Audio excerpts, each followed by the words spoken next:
Hi folks, just a short video to show how you change the bulb in an integrated Neff microwave.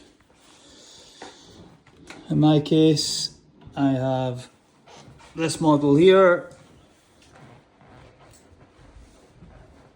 and it's simply a case of undoing one screw here, one screw there,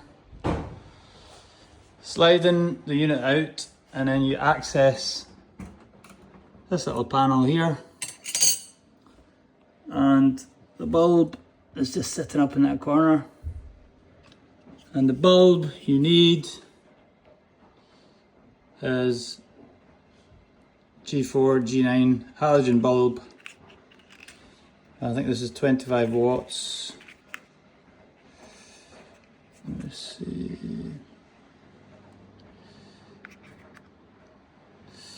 Not quite sure where the wattage is, but anyway, hopefully this video saves someone some hassle. Cheers.